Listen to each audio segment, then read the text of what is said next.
Okay, so we go live. Just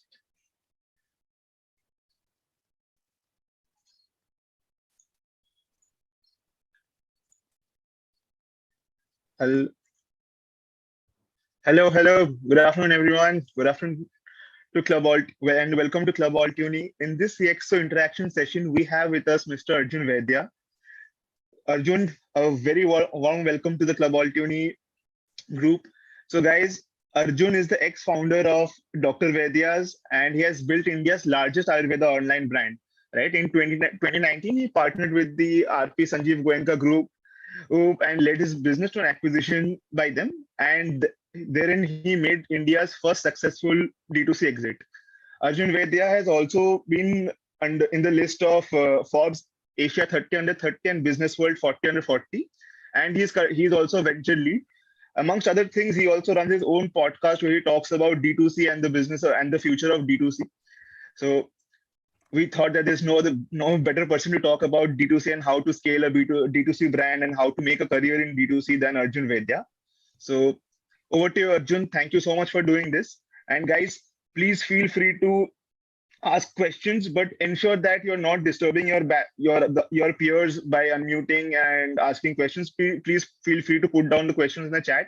We'll take up your questions during the interaction round, which is towards the end of the session. So over to you, Arjun. Thank you so much. Oh, Divan, so maybe I'll do 20 minutes or 25 minutes, and then we can move to questions. Sure, 100%. Up to you, totally up to you. Awesome, super. So look, guys, I'm excited to have this interactive session. I think I'm more excited to have a dialogue than a monologue, but I'll talk to you guys about my journey, about building a brand, about using the power of e-commerce, building D2C, and then where I eventually ended up in my learnings along the way, and hopefully it'll add some value and spark a discussion and a conversation. So as Divan said, my name's Arjun Vaidya, and Vaidya, my last name means Ayurvedic doctor. I come from a legacy of 150 years of Ayurveda in my family. My grandfather, great-grandfather, and generations before were all Ayurvedic doctors.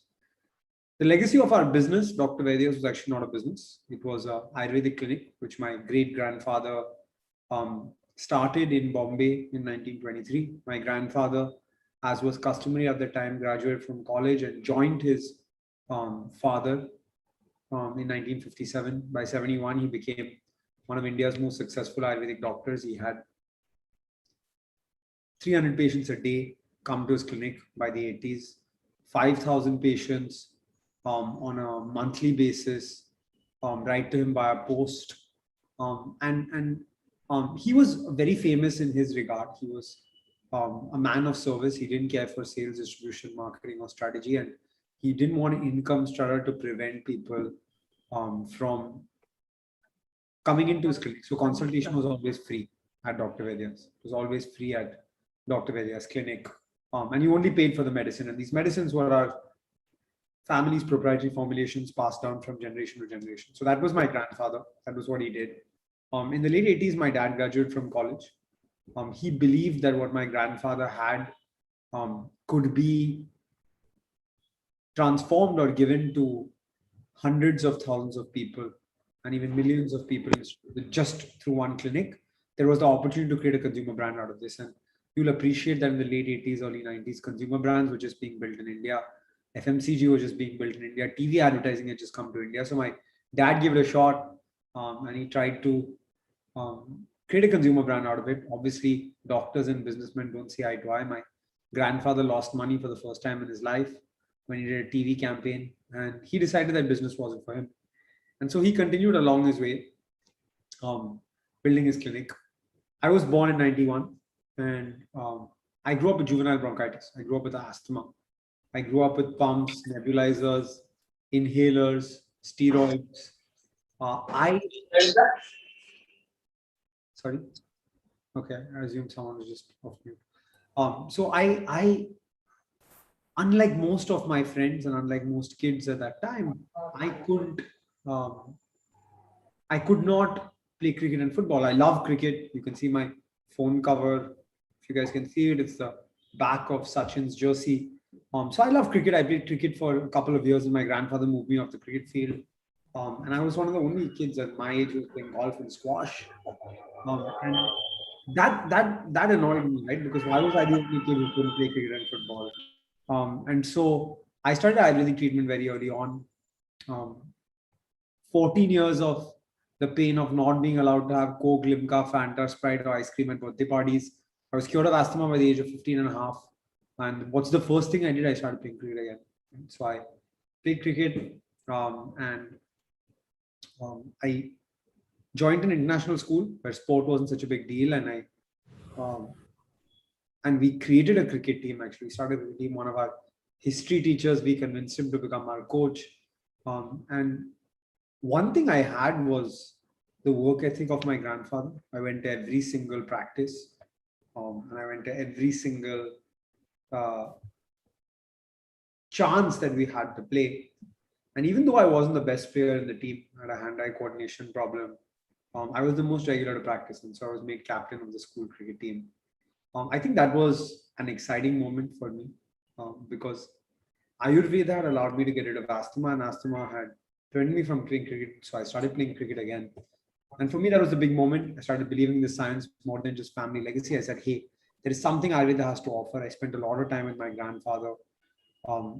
I worked with him on transcribing our family formulations from scriptures to the computer.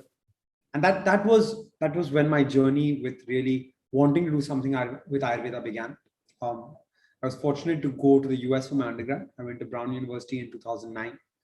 And other than my education, I saw a move towards natural and organic products. I saw yoga being repackaged, yoga mats, yoga gyms, yoga apparel, Lululemon, and the creation of a multi-billion-dollar industry in the US.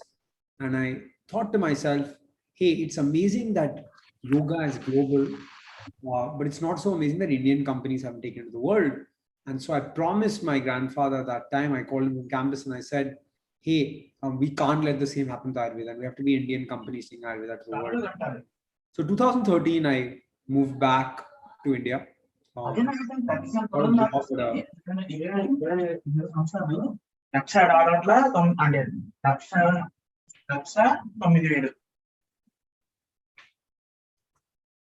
Sorry, I think. Hi, all, requesting you to be on mute if you're not asking any questions. I'm sorry, Arjun, carry on. Yeah, I'll carry on. So I came back to India. I got this job in private equity. I worked at a fund called L Capital, now called L Caratan, in the consumer space. So it was a private equity arm of the Louis Vuitton Moet Hennessy Group. We were investors in companies like Fab India, Genesis Luxury, which brought brands like Bottega Veneta, Jimmy Choo, Paul Smith, and Canali to India, and also PVR Cinemas. But in my job as an investor, I got to meet 150 plus consumer businesses across cars, bikes, fashion, retail, apparel, luxury, watches, jewelry. And also, because I was the youngest member of the team, my team said, hey, go and work on this thing called e-commerce. We've not had the chance to invest in the US, in Europe, in China. Something is happening in India, so why don't you give it a shot? And so I got to spend time with companies like Myntra, Jabong, Pepperfry, Bluestone, Zivame in 2014 and 15. And, with that, I realized three things in my experience working at this fund. One, India was a different place from the India that I left. And India was a different place from the India I grew up in. I grew up in an India obsessed with imported products. I came back to an India where consumers were happy to consume essentially Indian brands like Fab India. The second is e-commerce was not a fad. It was here to stay and was fundamentally changing behavior in 2014, 15 in the early days. And the third, Ayurveda was undergoing a renaissance, right? So government changed. Ministry of Ayush was created in 2014. And with Prime Minister Modi talking so much about Ayurveda across India and the world, hundreds of thousands of customers like you became excited about Ayurveda. Right? So that was the macro. From a micro perspective, unfortunately, my grandfather passed. And so we had this rich legacy. We had these formulations. And I knew that if it skipped my generation, like it skipped my dad's generation, my dad eventually started a business in the luxury jewelry and watch space. So if it skipped my generation, like it skipped my dad's generation, it would die. The Ayurveda legacy would die. And so I started thinking about doing something with the legacy. But every entrepreneur has that one light bulb moment, right? The light switch comes on. And so I was at my dad's 50th birthday. I was giving a speech on my dad and what he had done for me in my life. My granddad had passed by this time, and so we were running his clinic as a dispensary, which meant that only his patients who had his prescriptions could come and buy the medicine, but there was no doctor in the clinic. And so I gave this speech, and at the end of the speech, my grandfather's nurse of 17 years came up to me and she said, "You're talking about your dad. You have this rich legacy. Are you going to let your granddad's legacy die?" And for me, that was the moment where everything changed. I decided that I had nothing to lose, and if not now, then when, right? And so I quit my job and decided to take on this Ayurveda legacy and create an Ayurvedic products brand that made our ancient science of Ayurveda appealing and accessible to modern consumers. That was the idea behind the brand and what we set out to do. Obviously, I was naive, I was young, and I wanted to create a millennial focused brand because that's where the market was for me. And so that's what I wanted to create. So we went offline in October 2016, like most brands were doing. D2C brands, and D2C as a term didn't exist, which is something that we heard about from the West. And so we went offline.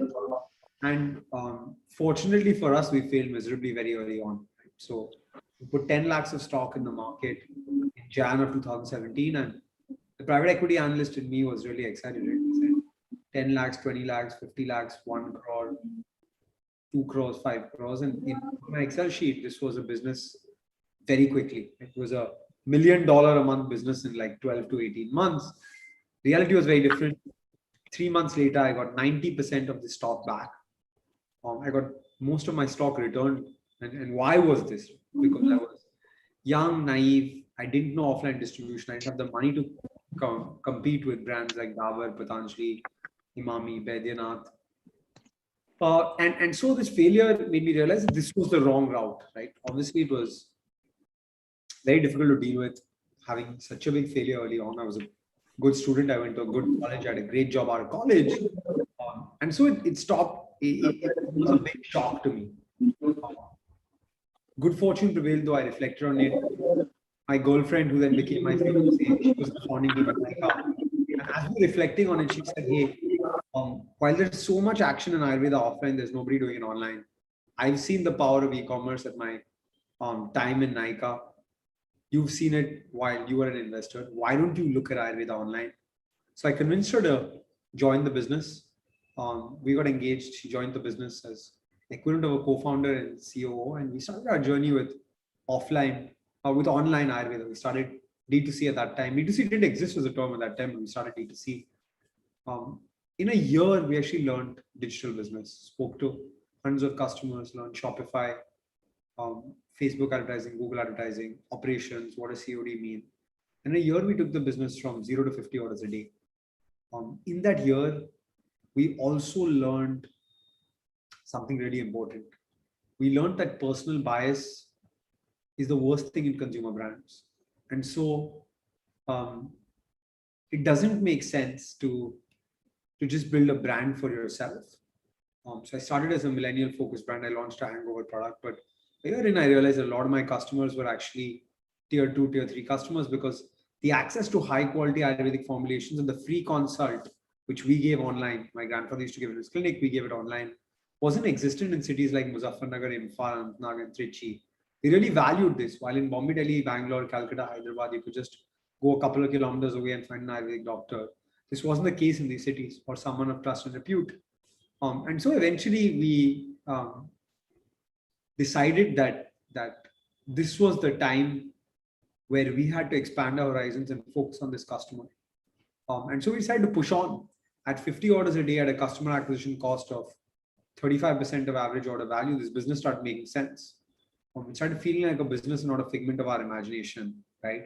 And so Trisha and I decided it's time to push on. Long story short, in the next 2 years, we scaled from 50 to 5,000 orders a day, grew 100x, launched 80 products, reached 16,500 pin codes, more than 500 cities. 82% of our customers were outside the top 10 cities. We raised a Series A round from RP Sanjiv Goenka Group. We faced COVID, came really strong out of COVID, launched 7 products during that time period of April to July 2020, scaled 7 times in COVID, and eventually created India's largest Ayurveda brand online. For us, fortunately, we had investors who really backed the business, but also saw the potential in the business 10 years, 15 years, 20 years online. So they made an offer in December of 2020 to buy the business. We thought it was fair value for us. And so Trisha and I agreed to accept their offer, handed over the business to RP Sanjiv Goenka Group, who now owns the business until March 21 and completely exited the business. I think from that time period, I've had the good fortune of being on the ecosystem side and seeing what happened in D2C, what's happening in D2C, this super exciting space in our country, right? I got the chance to speak to more than 200, 300 founders, help them. I now teach India's largest cohort-based.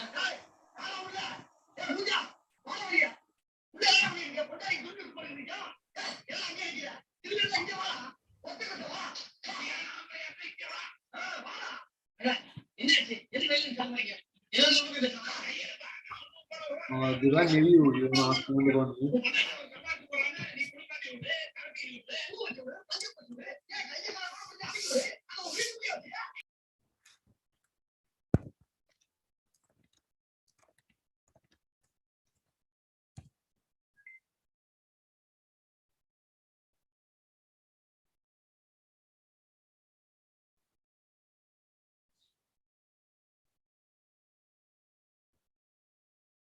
Should I go ahead? Cool, I'll go ahead.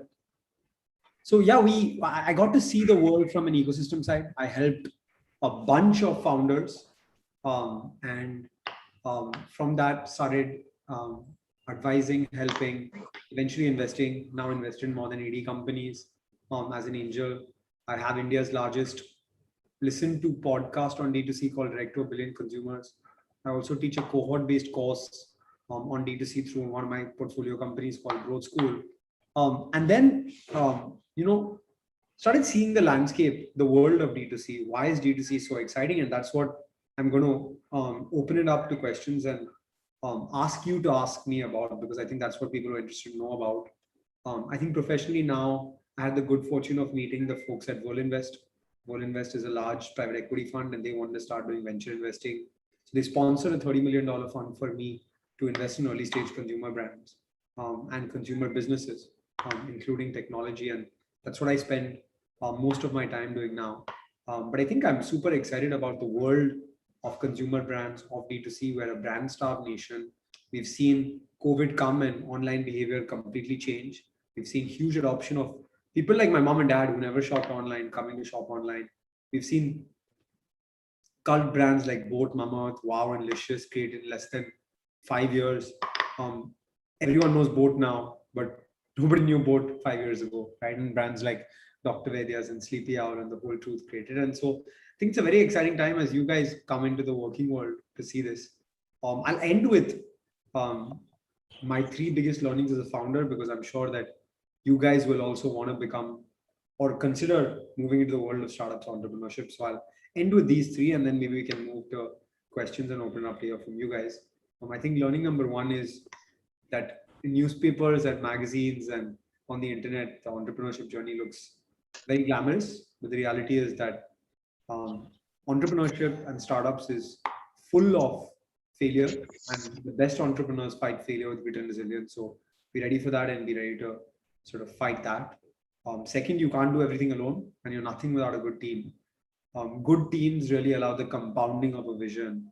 One person working 16 hours a day versus 3 people working 10 hours a day, the value that those 3 people will create will be much more than the one person will create, because by the way, after 12, 14 hours, you're actually not even working efficiently.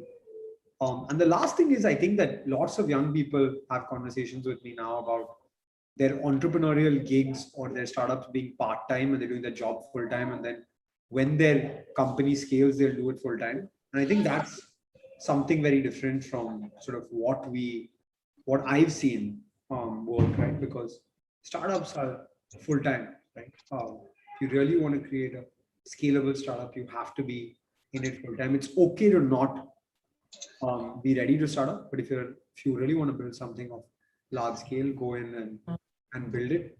So I always say you can't be slightly pregnant with entrepreneurship. It's okay to be out, but if you're in, be 100% in. So that's my journey. Those were my learnings, and that's what I've done. I'm very passionate about the world of startups and of D2C in India, and I think there's no better time than now. Having been someone in the ecosystem for more than 9 years now, I think there's no better time to start than now. So yeah, I'll end with that and maybe open it up to questions from you guys.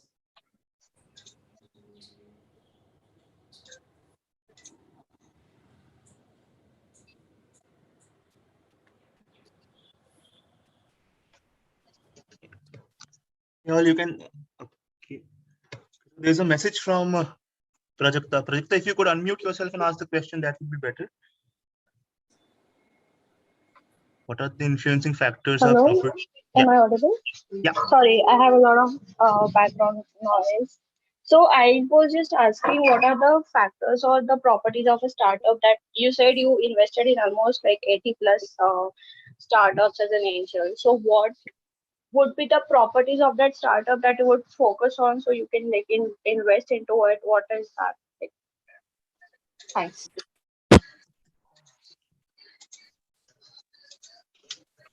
I went on mute. I think it's a great question. Let me try to answer it for you. For me, it's three things, right? And because I invest in the early stage, the ratio is the way I have it. It'll always be these three things according to you at a different ratio. So it's for me 50% founder. Who is that person? Why will they fight through tough times and why do they have a right to win? Example, I am a founder who had a background, family background in Ayurveda. So while there are problems in space to be solved, and I could have created a rocket or created a drone or a satellite, my right to win was in Ayurveda. So I think 50% on who that person is and why they're really the right person. 20% on market size. It should be a large enough market to create a large enough business. What do I mean by this? I mean that I'm sugar-free and gluten-free as a consumer, as a customer, right? I don't have sugar or gluten. But I feel like there's only 5 lakh people in India who are like me. And so while that's how I am as a personality or as a person, and that's why I talked about earlier about personality bias not coming into business as much, especially in consumer brands, I won't invest in sugar-free, gluten-free products. I'd rather invest in something with a larger market. And so having a large enough market is 20% of my investment decision. And the last 30% would be business economics and team. So gross margin, sales velocity, revenue, EBITDA, repeat rate, customer acquisition cost, and then eventually who's the team behind the business other than the founder. I think that would be 30%. So just recapping, 50% founder, 20% market size, 30% business economics and team. One more question adding to that. Would it affect majorly if there were like two founders, or would it like matter for you if it was just a single founder or it was 2 or 3 team of like bunch? It always helps to have a team because entrepreneurship is a lonely journey. There are solo founder teams that have done very well. But I feel like it's easier if you have a team. If you don't have a team and you're a solo founder, ensure you have a strong N-1 management team because you can't do it alone. Thank you so much.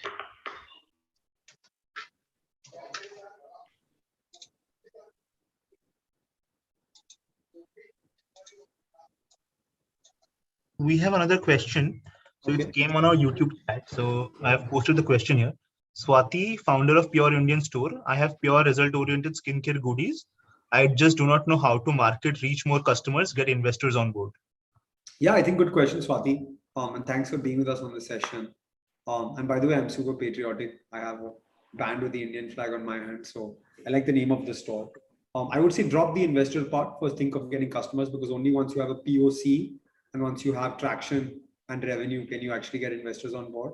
So for customers, I would say that use the basics, and we teach this in our cohort-based course, right? Use the basics of you have your product, you have your brand. I need to create a website which is conversion friendly. And if you finish that step, then go and acquire customers, use digital media. So Facebook, Google, Instagram, YouTube to acquire these customers, both organically and inorganically. That means use ads as well as organic content. If none of this works, then do pop-ups, do events, go to your friends and family, figure out who your real customers before you target. But I would say that if you're not able to go out and find 100 customers or 1,000 customers for your business, then that should be your priority one, and you should do whatever you can to find these customers before you think of investors or anything else.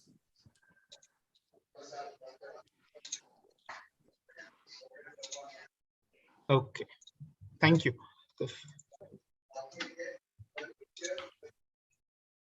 So Arjun, what do you think of the future of the D2C, entire D2C sector as an industry?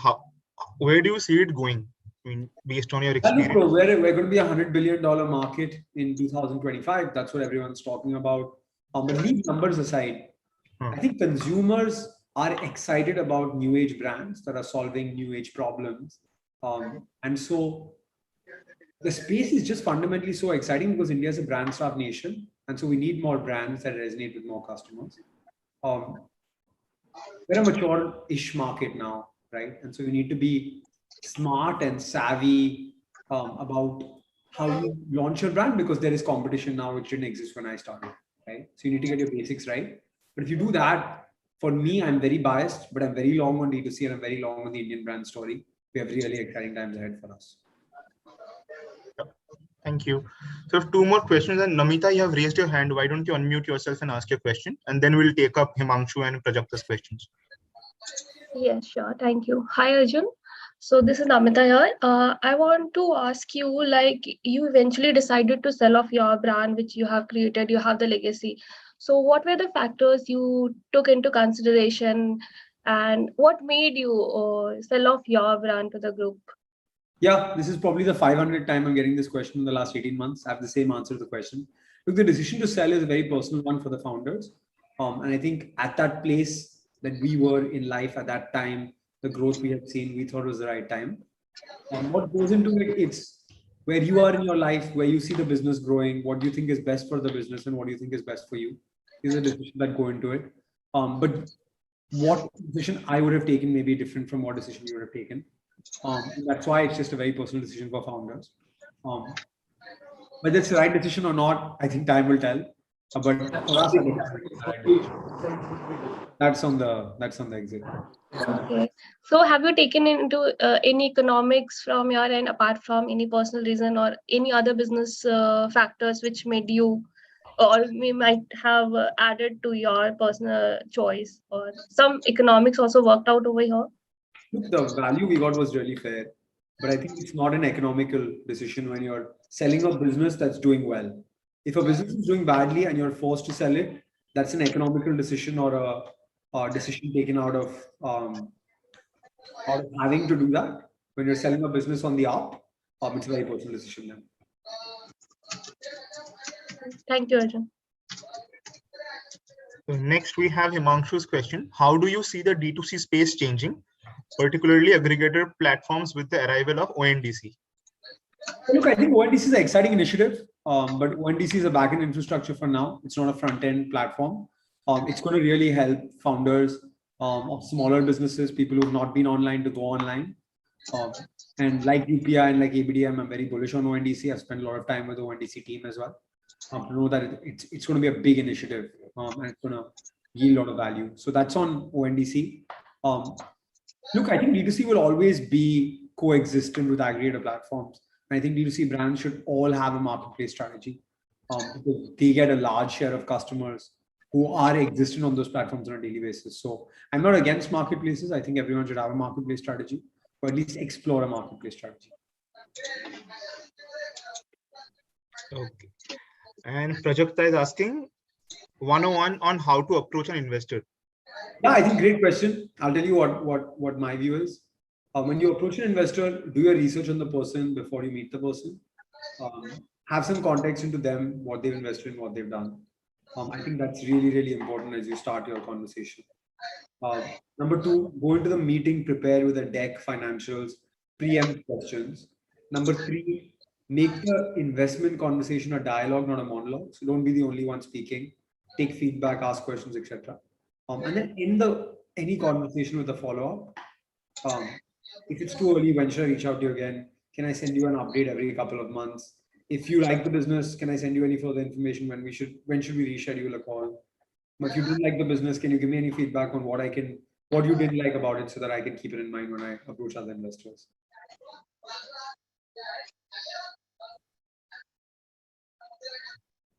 Awesome.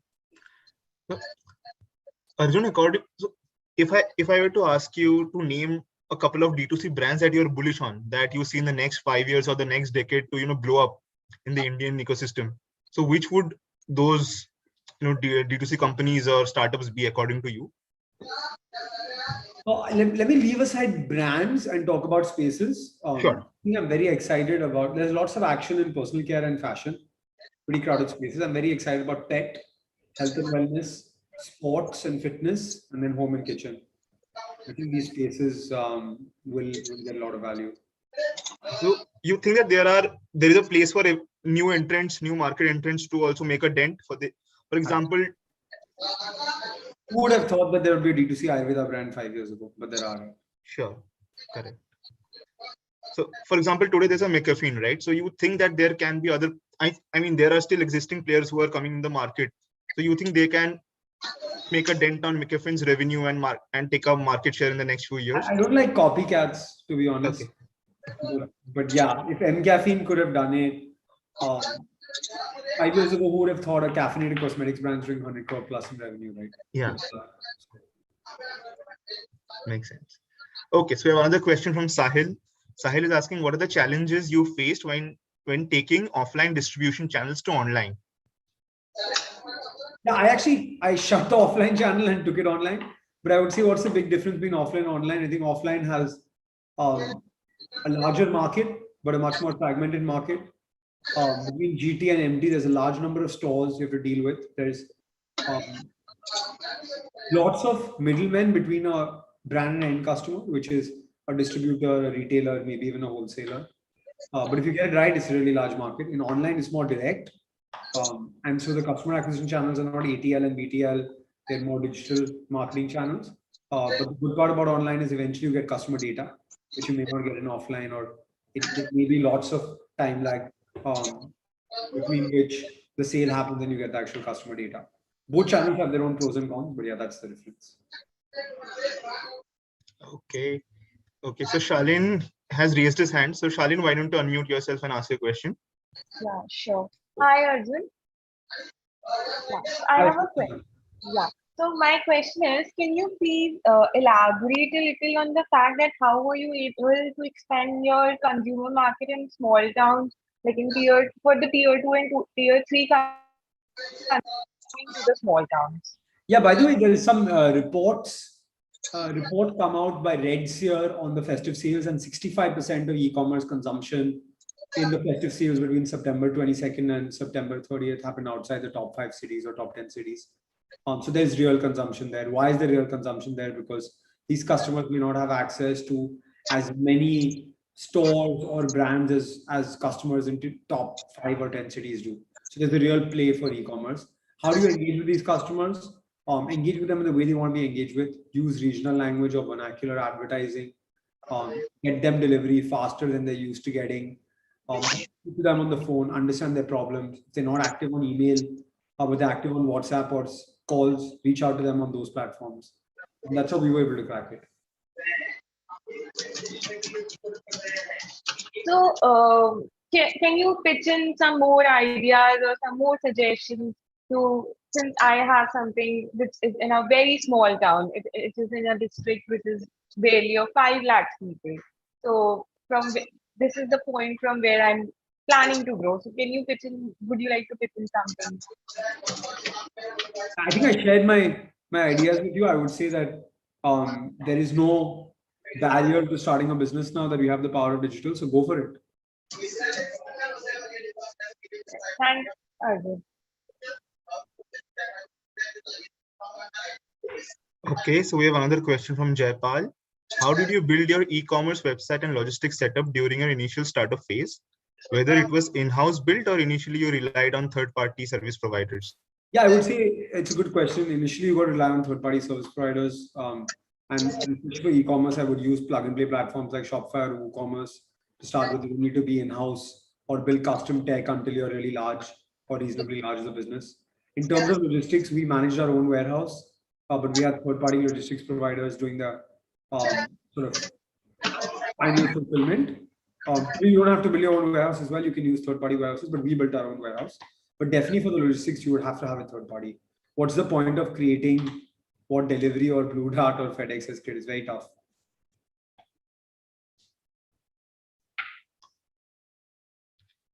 Okay, thank you, Arjun. So, Arjun, if anyone, I mean, any one of our viewers there, suppose they want to make a career, not start a business, but make a career in the D2C space. So what kind of skill sets do you think they need to have? For example, if you're shifting from industries, there is a bias that ke nahi ye to 5-6 saal edtech mein raha ya fintech mein raha, D2C mein kya hi kar payega. So kind of bias that comes right when hiring. So what kind of skill sets do you think people should have people should hone skills if they want to, apply to any brand companies under the D2C space? Yeah, look, I think I was talking to someone yesterday and I said, do your research and know your CV should pop on the paper, right? So take a course, listen to content available online, shop for products, listen to investment pitches, go meet people from the industry. All of these things will really help you enter D2C. Show intent that you're excited about the industry. Okay. Thank you. So one last question, Arjun, if you don't mind. So it's a question by Harsh. How much is packaging important while launching a new product, considering you have a solid product? Yeah, it's the first port of call for the customer. It's the first time your customer sees your brand. So definitely assume you have a solid product, because you have to assume you have a solid product. If you don't have a solid product, you have other problems. But assuming you have a solid product, it's the first port of call. So very important. It should translate all the important messages you want to the customer.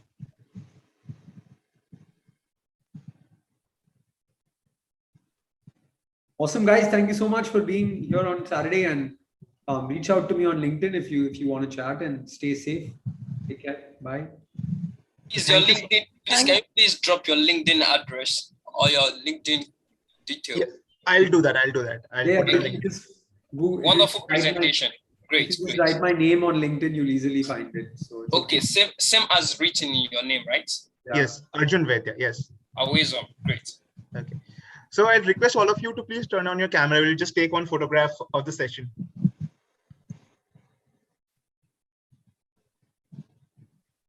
Sorry, I don't like to switch my camera. I'm just a bit stuck outside. No worries. No, I'll just put up Arjun's LinkedIn URL on the chat. That's great. Thank you. Bye. No problem. Okay.